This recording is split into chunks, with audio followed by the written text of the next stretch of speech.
Hi everyone, I'm so happy that you're here to join me for the Way of the Animal podcast.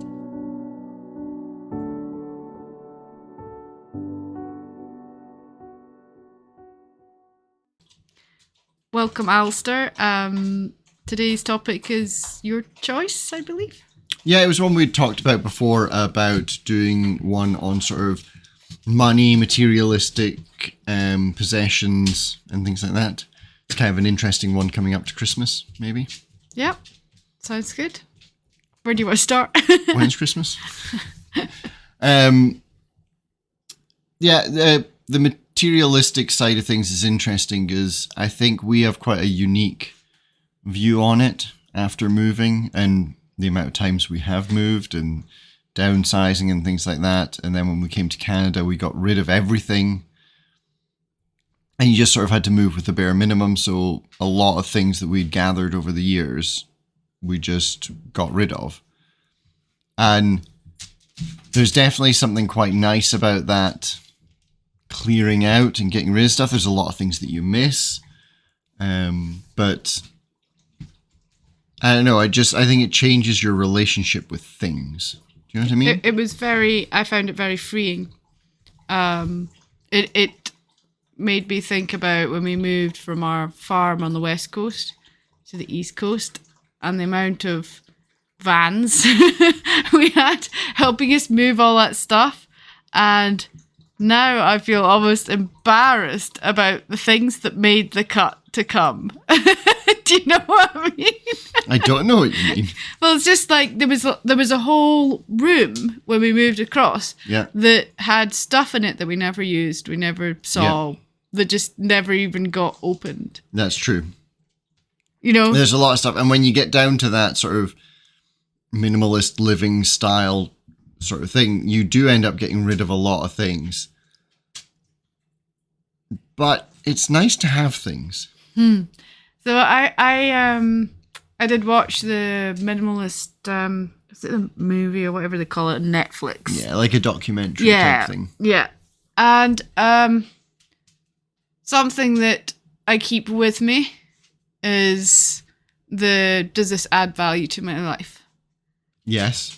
And, you know, I think that's a good way to look at the things that we have in our life. Does this add value or not, you know? Yeah. And I know sentimentally it can be hard with some things. Yeah, sentimental, that's a whole different kettle of fish, isn't it? But they're still just things. They are still just things. What's important. And I think that was the challenge for us moving out here, is what truly is important, and just actually realizing that it was the memories. Yes. More than the memories that were attached to a thing. Yeah. I don't have a lot of sentimental things. But then there's a lot of things that we didn't take with us that I miss. Books. Tools. Like, they're the big things that I miss. But I don't know. It's almost like I wouldn't call them material or tools. Tools are tools. Yep. When it comes down to it, you know what I mean? It's not really actually just an object in your home you like to look at. Yes. Which can be a lot of... what materialistic things are. Yeah, that's very true. I mean, a lot of my tools, I didn't need them all the time, but it was always nice to I've got like, the tool. I don't doubt, like, because of where we'd been, you know, on the island, and then what we were doing is we'd built up a lot of tools that for every situation you had an answer. Yeah. And it wasn't always completely the correct tool for the job, but you could make do, you could always make things work. And then when we came out here, that we had nothing, and it was just no tools. Didn't even all. have a screwdriver, you know. And that stage is just like, this is ridiculous. Yeah. So, you know, I get that, but I think beyond that, and thinking, you know, I think one of the challenges with materialism is that consumerism is shoved down our throat. Yeah. You know, I noticed that like adverts, you know, pop-ups on your own website, like it's all like buy this, buy this, buy this, buy this, you know, you need this, the latest thing. And it's like it's always directing us to think that we could need it. And then, you know, we've just had Black Friday sales and all that sort of thing. And it's so easy to be like, oh, you know, I want this. It's cheap at the moment, you know, definitely. And actually, do you need it? Do you want it? Or is it just like you're made to feel like you are, you know? I have this interesting thing is there's two levels of it for me. There's things that have a use, and I will spend huge amounts of money on something that has a use, and I will quite happily use it till I break it and not worry about the fact that I spent a load of money on it because I bought it to use it. Yeah. But I still feel that appeal of things that are nice, you know, that are less practical, but it's nice. What, like? I'm trying to think, like even clothes or, you know, a nice jacket or something like that. So there's like a practical choice. And then there's that, well, I think that looks nice choice. Do you know what I mean? And I still get that every now and again, that sort of, oh, well, that one looks, you know, that's good. That's exactly what I need there. That one I like the look of.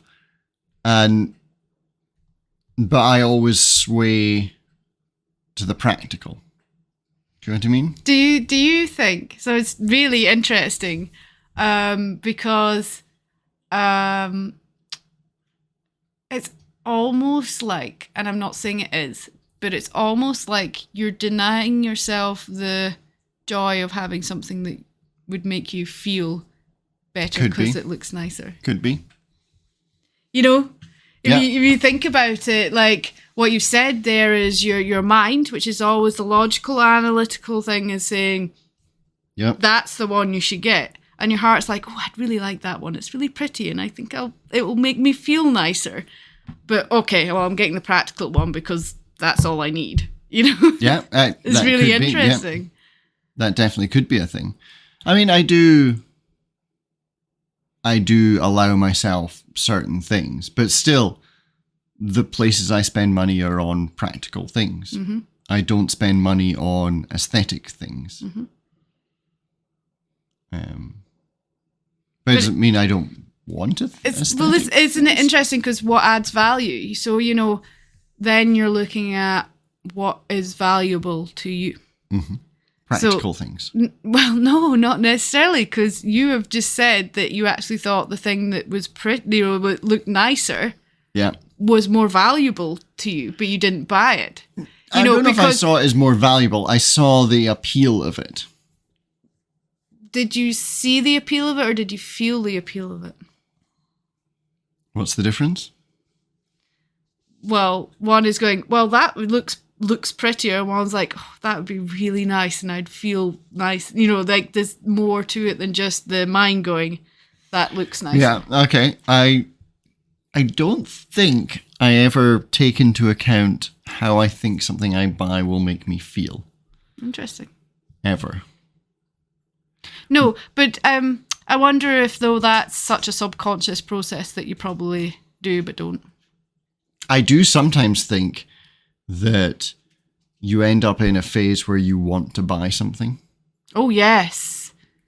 I think that is a self-worth thing, is it? I know it's self-worth, it's dopamine, like it's something like that. Yeah. It's like, I want to buy. And you'll find yourself looking for stuff, and fair enough, stuff that you've been considering, but it's like, I want to buy it now. And there's no, well, we just got a bonus from work or extra money or anything. There's no outside reason. It's all an internal, I want to buy something. So now. I've noticed that, and I've liked that process, and have come to realize when I feel like that, that's when there's probably something within me that I'm needing to deal with that I haven't realized. Yeah, okay. Because outside gratification is not the answer to healing whatever is missing. It's not, but it's quite handy for a little boost now and again. No, it's definitely a boost, and I can see why it's like you shouldn't hold back from what you want if you can get it. Yeah. But But also, it definitely could get out of hand. well, yes, it can get out of hand, and I also don't think it actually helps you in the end. No, You that's know, true. So if you're looking for that hit, Yeah. it's like, why am I looking for that hit? What is missing In my right life, now that isn't filling that thing? Because something externally isn't why I'm, you know, isn't going to be the answer to what is missing from clearly something inside of me. Yeah. Because when you go looking for answers outside of you, you're not actually finding the truth, because it's usually something, because everything comes from our own perception, our own view of the world. Yeah. So if we're thinking that something outside of us changing or getting something is going to fix how we feel inside, it's like, I know sometimes that I hate having too much clutter around the house. Yeah. And I don't enjoy having a lot of clutter around the house. And that's kind of become a new thing, just because I like the space of not having lots of objects with energies in them. But I've also noticed I start to get like everything, even though it's not very cluttered, our house starts to feel like it's very cluttered. Yeah. And then that's okay. So if I'm feeling like that, it's my mind feels cluttered. There's something going on inside my mind that feels cluttered, and I feel like I need to clear the space outside of me to be able to find the peace and declutter inside of me. Do you know what I mean? I know what you mean. One thing that just came up, which is not for this topic, but is for a later topic. It was on a Joe Rogan podcast, and it was something about objects because of the history they have, and like the weight in time that they have, and the energy in time that they have. Anyway, interesting. Yep. Well, that's, I mean, like I said, every object has an energy. Nothing is solid.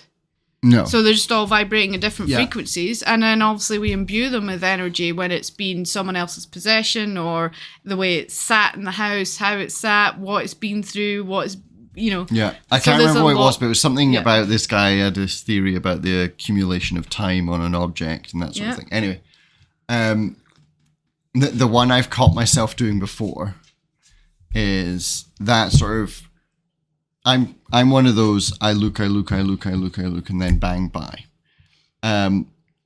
What quite often that ends up being for me as a pattern is I work out what I want to buy. I know what I want to buy, research it, whatever, everything like that. And then I wait till I'm in that mood of, I just want to buy something. Yeah. And there we go. Okay. I know what I want to buy, this. Yep. Which is, I never really thought about, but that's definitely the way that I do some things. Not everything, but occasionally. It's almost like you're preparing for your... Like, I know I'm going to have this feeling that I want to buy something, so let's have a few good things that are actually worthwhile. Interesting. But isn't that up. interesting? Because that's almost like consumerism is pre-programming your brain to change the way that you're thinking and doing things, and you're just like finding a workaround for something that you shouldn't really feel you need to do in the first place, which is buy something. Yeah, that's true. Really interesting. It is really interesting. And also it's funny because I remember again hearing Joe Rogan talk about his first apartment when he started making big money, and how he had a pool room and he had this and he had that, and it was this massive place, and he thought it was amazing. And for ages he was, you know, bragging about his house and how amazing his house was. Every time he went home, it was so exciting. And then after a few months, it was like, yeah, this is where I stay. Yeah. And I look at life like that. And I really like that view of the, you know, what do I actually need? Yeah. Yeah. And anything over and above that, sure, it's nice, but I don't need it. It's not a necessity. It's just, it's something that adds value, perhaps. Yeah. And I mean, I'm that way, like with my work truck. I have a set of tools in it. But that's different. Well, no, it's not. It like my life, I see the same way. I have a set of things at my disposal that allow me to deal with things that need to be dealt with. Yeah. And that to me is much more important than having a really nice painting. Okay. Yeah. But that's because that's what makes you feel good. Yes. is being prepared and having the answer to every situation at your fingertips. Yeah. Because you don't need help from anyone else. You can get yourself out of the problem because That's a whole different... Well, but that's what it's linked to. So it's like your perception of what the materialistic object means to you. Whereas someone who perhaps is a fond lover of art, can't get out much, and has this one beautiful painting that they can look at in their house, that's going to mean the world to them. Yeah. Compared to that's tools so they can fix things. Yes. So this is where it comes down to, Yeah, really nice impact drill. There's going to be nothing to them. Yes. A nice painting is... Yeah, the painting is like their life, it adds value, it makes them feel better. It's making me think of I've been reading Elizabeth Gilbert's book. She was the woman who wrote Eat, Pray, Love. And she wrote a book called Big Magic, which is all about creativity and things like that. And I really liked how she talked about writing and not even writing, just being creative in any form. Like, you always do it for you. Yes. So then, for some reason, it's making this connection to materialistic things. Like, they just need to mean something to you to be of importance. And if they are, they are. But it shouldn't feel like you need to have them to be you. Well, because that's kind of the darker side of it. Yeah. That's the difficulties that people have of the buying stuff to try and fill a void that never gets filled. Prove to others that they are where they're at. Or, Keeping they are up with the Joneses. Yeah, basically, yeah. And that there is a lot of that pressure. There is, you see it with like cars, vehicles in neighborhoods, Yeah. And I feel like it may be where we are in Canada, but I feel like you just don't quite see it the same out here. I don't think it is like quite I've the same. seen it a bit in some of the higher priced areas of the town, but there's always still the oddball who has, an old jalopy out the front, Definitely, like going down a street out here is, you'll get a family that's doing very well for themselves, and you can tell everything's neat, nice car out in the front. Their next door neighbour, lawn's not mowed, there's some rust bucket out front, there's a broken window, They don't seem to have the same segregation yeah. that I've seen, in the UK towns. Yeah. And I don't, I can't say that I've sat and studied towns that much. I don't No. want to be in there much. But, I always observe. Yeah. And that's something that I've noticed. And I also think up here and out here, where they think they're out in the sticks, but they're not really. Yeah. A lot of people have more practical vehicles anyway. Yes. So, I think that can change your value on what something is to you as well. Is like you were saying, something that's practical or... Yeah. And then, yeah. And I do look at that because I don't want to fill the void of the stuff that we left behind. And if I do start, collecting a few things, I want them to be purposeful, Yeah. I don't want to just be getting them because I feel like I need to have them. Mm-hmm. No, that makes sense. Like I say, the only things that I miss are the tools, which I would like to replace. Yeah, I mean, we're slowly doing that bit by bit. And the books. Mainly because, there was a lot of books that had just been sitting on the shelf since I read them. Yep. However... You're now at a stage you'd read them now. I'm now it's at a stage... 2 years down the line, you're ready to read them. 2 years down the line, I'd like to read them again. Yeah. I don't really want to buy them again. No. But I want to read them again. Charity shops, that's where you need to start looking, I That's suppose. And secondhand, there's lots of But I stuff. like my Kindle. And yeah, so I love books. However, the Kindle for me, because I devour books. I read a lot of books. Mm-hmm. It's kind of slowed down it goes through phases it does. And the Kindle opened up the ability to constantly have access to books. Yeah, lots of books. Certainly, like on the island, it was harder to get books, and also like the cost of it. Whereas the Kindle books are generally cheaper, or you can find some cheap novels to just munch your way through, and it's just nice knowing that they're all there. Yeah. But don't get me wrong, there's some books I buy and I start reading, I should have got this as a book, because the way I want to read it is not page to page. And Kindle, if you're not reading page to page, is a nightmare to navigate. Even when you accidentally skip a few pages, trying to make it go back. Then you skip a few and... we're getting off topic, but you skip a few. Yeah. And then you go back and it doesn't even, you go back the same amount you skipped, but it's not the same place. You seem to be in a whole different chapter, like way down the book. I swear sometimes it ends up going forwards when you're trying to go backwards. There's a whole thing. Yeah, that's happened to me a lot. But I do like the Kindle. I like it. It's convenient. It fit like the one I've got. You're a new Kindle user, I'm a new to be Kindle honest user, yeah. Because we were... used to go and have your phone at night time, and I'm very much, my phone gets turned off. I charge it not anywhere near me. Yep. I actually tried to, I'd had it not charging near us just because of the setup we'd had, and then I tried to run the electric line by the head of the bed, just because of where the sockets were, and I could feel it. Yeah. And that's when I was like, nope.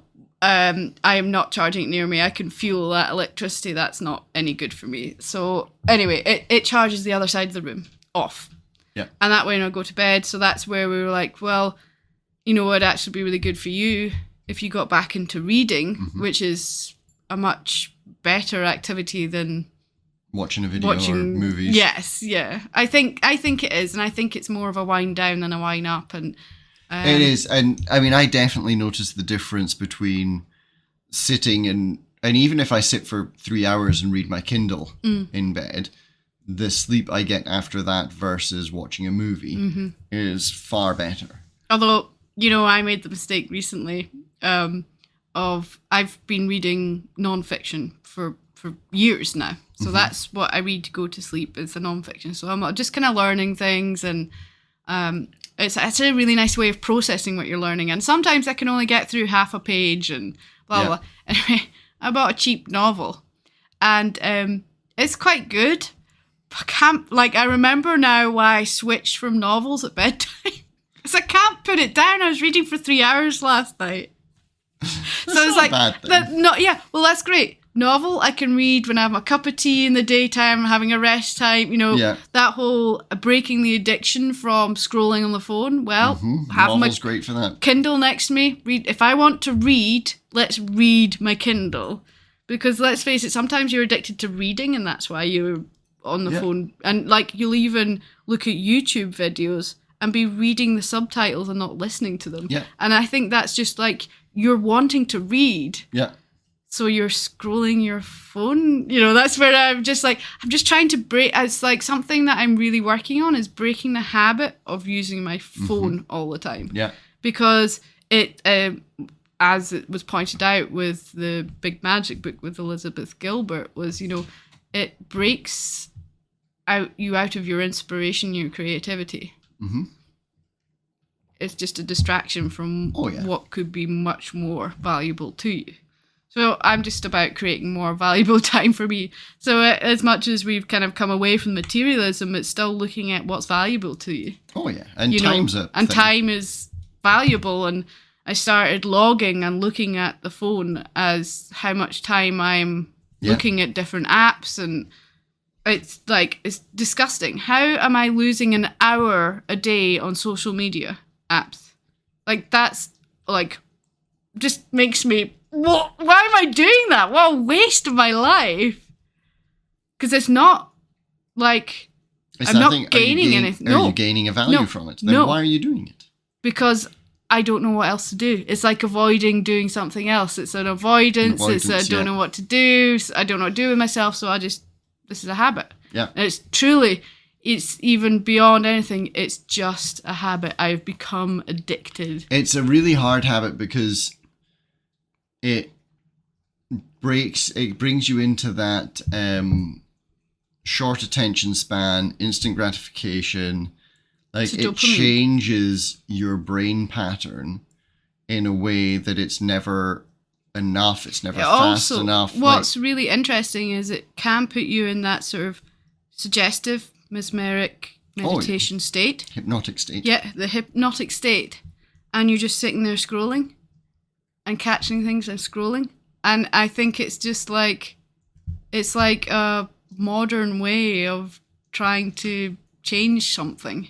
Oh, yeah. But obviously the phone's not really helping in the end. No, and the stuff you read on social media, most of it isn't. I've put a timer because I'll still end up on there and I don't want to. Yeah. So if I end up on there, there's a timer and it's gone. Yeah. And that way, that makes sense. I'm not doing that. But yeah, anyway, so I'm just working on, for me, is just not constantly picking up the phone. Just not like we're sitting there in silence, I don't know what to do, I pick up the phone. Like, I don't want to do that. Yeah. That's not where I want to spend my time anymore. So yeah. So talking about here's a device that we're addicted to, that's materialistic, that people, should have the most modern version of everything, and, and yet, is it adding value to our lives? Yes. Depends how you look at it. Depends if it's balanced. So, for you, perhaps. For me, no. For me, I love this about my phone as a materialistic thing, and I think it's fantastic. We had a power cut the other night, and it lasted for quite a while, and we were sort of talking about it in the office in the morning, and we were talking about relatively how quickly they fix faults in power lines here. But we're very remote, and there's a lot of power lines that are really remote. And I'd never known, but I'd always assumed they had some device or something that would kind of tell them roughly where it is, or pretty close to where it is. But then we weren't sure, and then it was like, well, maybe they triangulate it from, well, if these guys are reporting their power out, we know it's roughly here, or, So I grabbed my phone, and I instantly know that there is a device, and it's got a name, and this is how it works, and this is what it does. And it's knowledge at your fingertips. And I love that. Like, I love knowledge. That is great. I saw a great tip for that. For if you still want the knowledge, but you're not wanting to pick up your phone every time you think of something. Or have you ever noticed that you go to look up something and forget we go to look up because you get distracted by other apps and notifications? I haven't done that one, but yeah. Yep, I can imagine that would be a thing. Is to have a notebook, write down the things you want to search. And then do it later. Yeah, at some point. Yeah. Decide to just find that knowledge. knowledge. I think with that, I wouldn't do it. How important was the knowledge to you then? At that point in time, it was important. Yeah, I wanted to know. But it's like, so if I'd written down, I should look up how they find the faults in power lines. By the time I got home that night, I don't really care. I mean, I don't really care. It was interesting at the time. But I still think it's interesting later. Because I'll maybe see something on a walk or something that I haven't seen before, and I'll look it up when I get home, because that's another point I don't want to be looking at my phone, is when I'm out in nature with the dogs. So. No, I tend to be that if I come across something that I don't know, or I think I know but I'm not sure, I like to look it up. Yeah. I love the knowledge. Yep. I love the ability to, let's face it, with a phone, you basically know everything. You just have to type it in and find the right result. Sometimes that can be just so overwhelming as well. Do you think? Mm-hmm. Interesting. Well, sometimes it's good to find things out slower, We're from the age where it was pre-internet to internet. Yeah. To dial-up, which was the most hilarious internet, to now, where it doesn't matter where you are, unless you're out in the sticks, that you're connected, Even then, you have options to be connected. Yes, yeah. even if you don't always want to be. I would happily sacrifice connection to everything else as long as I could keep the connection to knowledge. To Google. Well, not even Google. Not even Google. A better search engine would be nicer. Yeah. Yeah, just a balanced search engine that only gives me facts. That's the hardest part of the internet, yeah. is making sure that you get facts and not opinions. Yeah. Slightly off of materialistic. Well, no, it's not, because it's still a want, need basis. It's definitely the same sort of thing. And, you know, it's looking at what you want and what you need. And so how do you think people fall in that trap of constantly spending and constantly buying? And well, for some people, it makes them feel good to have new things or the latest thing. Do you think for some people it's like a drug addiction? Yeah. Well, it's kind of that thing. I think it's a lot like being addicted to your phone. Yeah. It's the way it makes you feel doing it, or the way the objects and things that you buy make you feel. Because I certainly know, well, the little I know about drug addiction is that you start out with a drug and then it has less effect on you because your system becomes more tolerant to it. And you need more, you need more, you need more. And I wonder if some people end up like that with, what do they call it? Retail therapy. Mm-hmm. You know, so they buy some stuff to get that little dopamine hit, make themselves feel better. Well, next time I need to buy a couple of more things. Well, like I said, it's the same thing. It's a lot of this is about how things make you feel, or how you perceive things make you feel because adverts have made you feel, you know, made you think you need to feel like that, if that makes sense. Yeah. There's the whole, you know, there's the influence, the programming, and then there's the how you're feeling and how you want to feel and trying to fill a gap with whatever you're filling it with. There is, and I really like kind of as a, on top of all of that, the point you made about the person who loves fine art and the painting being more valuable to them than a tool for me. And I think that's like when you look at other people, and like when you look at other people in everything in life, it's the exact thing to remember is that painting might mean the world to them. Yeah. Whereas you don't see any value to it whatsoever. Yeah. But that doesn't mean that it's not valuable. I think people get very easy to judge other people's choices. Yep. And not realizing where it comes from and having the compassion and the understanding to realize that their choice is because it's important, it's valuable. It's important to them, and it doesn't matter if it's important to you. It doesn't change the way you live your life. So it's a bit like all the opinionated people on the internet. You know, it doesn't change the way you lived your lives. So, you know, it doesn't matter, really. You know, that's it. It doesn't matter to you. The pitfall would be the buying things or coveting things because you think those things will be accepted by your peers. Yeah. There's the quotation negative connotations, the negative side of materialism, which is where you feel like to be in your status within your peer group or whatever your group is, whatever you see where you are, and you think that you need to get these things to be there, that's where it's, I think, unhealthy. Yeah. Because let's face it, all material stuff is material stuff, and what's important is you and who you are.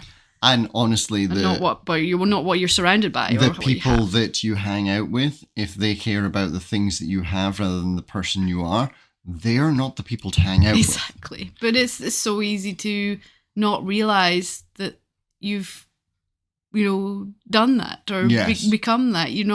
It's just so easy to get caught up in the way that everyone else is doing it, if that makes sense. Yeah. I'm trying to think of the way of articulating that, but yeah. But no, it's easy to get caught up in that, especially if they are peers or someone you look up to. Yeah. But it's like, I think about people that I look up to, and even big business figures and things like that. And I think, well, they'd be a real interesting person to sit down and have a conversation with and whatever. If they wouldn't give me the time of day unless I had a $20,000 suit and, then suddenly I realized they're not an interesting person to sit down and talk with. Yeah. That's it. Yeah, that's it. It's understanding where your values are and what you value. And, I think most importantly, our values lie within ourselves. And we should value ourselves first. Ooh, yes. Over anything else. Even though that sounds ridiculously selfish, but let's face it, no, you are it sounds it because that's the perception that is brought through in a lot of life, is that you shouldn't value, so you don't put yourself first. You should be, but it's like, it's you yourself first, then everything else. The better you are, the better those around you are. Yeah. And the more you realize you don't need anything. No, you don't. Well, you need some things. You need, shelter and food. Well, yes. I mean, beyond the basics of survival, what you need is very little. It's more to do with what you want to feel more comfortable, if you can afford it, you know? If you can afford it, yeah. That is very true. And not feel like you should afford it because you should have it, Yeah. If you've got what you need to survive, then you don't need to should. That's very true. Unless it adds value to your life. Yeah, and you can afford it, It's the same thing. It's just like... It's just...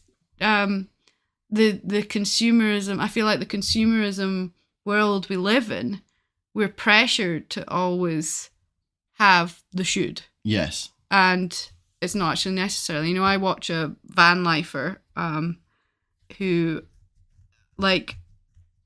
has not done the big van life kit out where everything's like super duper, you know what I mean? Yeah, I know exactly. And she has a little camp stove, and one of the things that she loves to do in the summer is she's actually bought some land now, so she's got some area to do some bits and bobs, but she has her stove outside on a table next to her van and makes her coffee outside, and I am so jealous of her.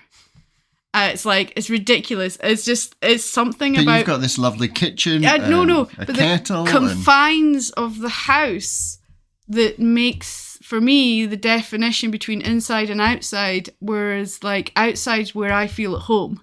Yeah. But I'm at home inside. Do you know what I mean? I know what you mean. And so that sort of, her van is so much inside outside. It's like when we go camping, our life is so much outside inside. It's really refreshing and so grounding for me in a whole new way.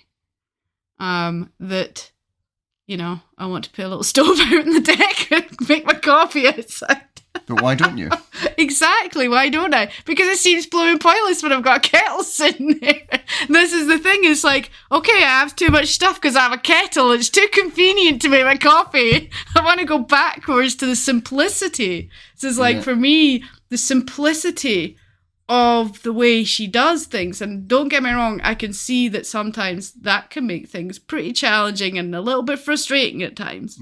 But that simplicity just brings a whole new level of peace that I think a lot of people deserve. Definitely. Like, modern life has brought a lot of complication.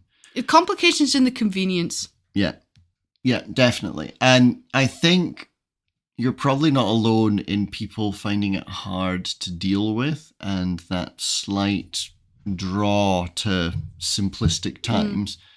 It's probably just a phase I'm going... Well, you know how you go through a cycle, or... It's probably a phase the human race is going through. Because let's face it, our change from kind of more simple living to the ridiculousness that is our lives now has been so fast. Yeah.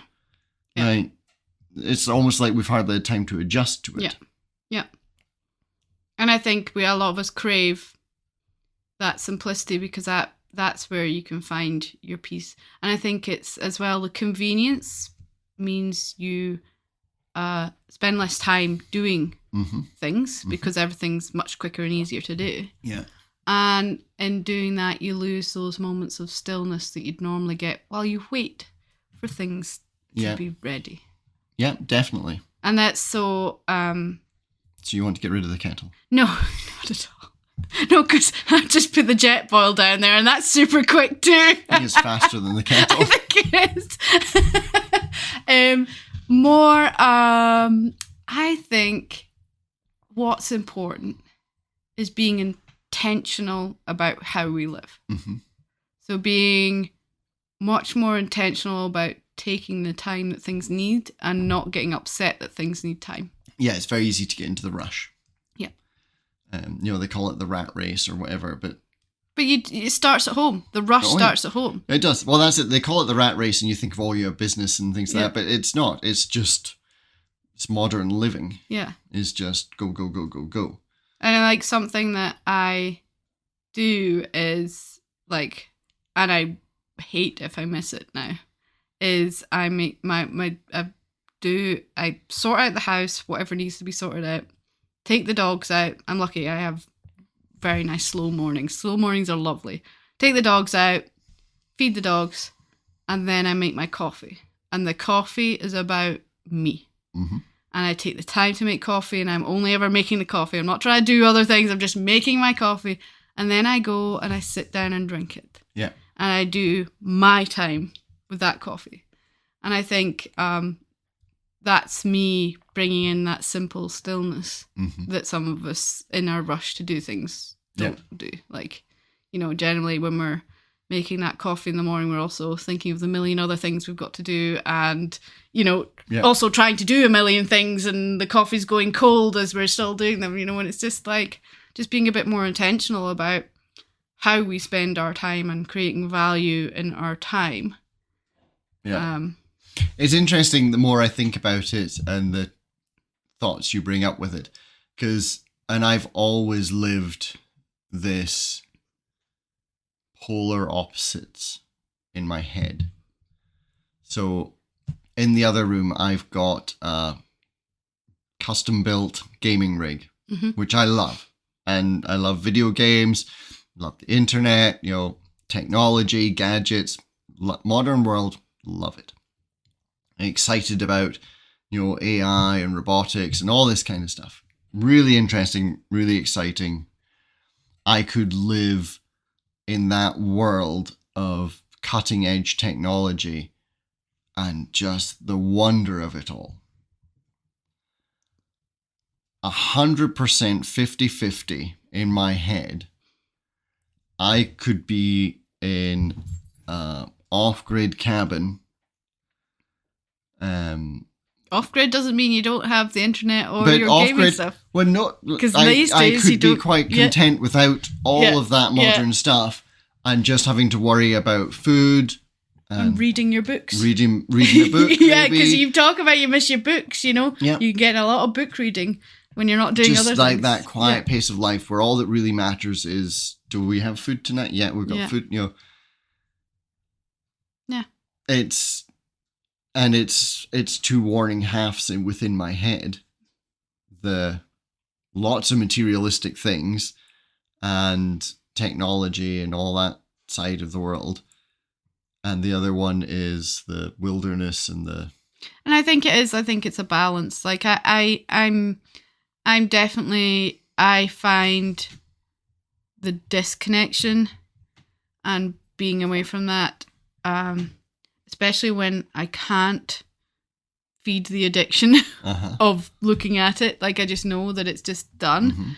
I find that so peaceful for me, and for someone who I feel energies a lot. Like when we had the power cut, you said the other night, the stillness in the house was just so good. It was really like nice. Just none of the electrical noise, the electrical energy. But then there's all the people energies as well. Like, I feel all the neighbours' energies without even realising. And it's only when I get far enough away from that and I sort of really just become my own energy, I'm like, it's so much more peaceful. So that's where I think, like, that wilderness side that you talked about is just so peaceful for me. But I do find, because we go on holiday and then we always end up somewhere where we don't have signal for a few days. And I love the few days without signal. And then I quite like to, when we get signal, message my family. So it's like, that's the connection, is I want to stay connected to the people who are important in my life. I don't miss the YouTube videos I haven't seen, or the social media that I haven't looked at for a week. You know, couldn't give a... Yeah. But what was important is being able to make some sort of connection with with family and friends. You know, it's interesting because I'm right there with you, but I do miss the sitting on the computer, the technology, the thrill and the fun and the... Well, no, what I think it is, and this is something I only heard recently. It was Elon Musk talking about video games.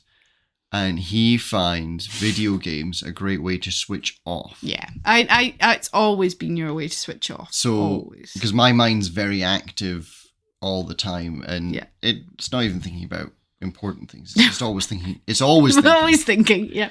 But if I play a video game, especially a video game that's difficult or something like that, then I can get focused in on that, and my brain shuts off. Yeah.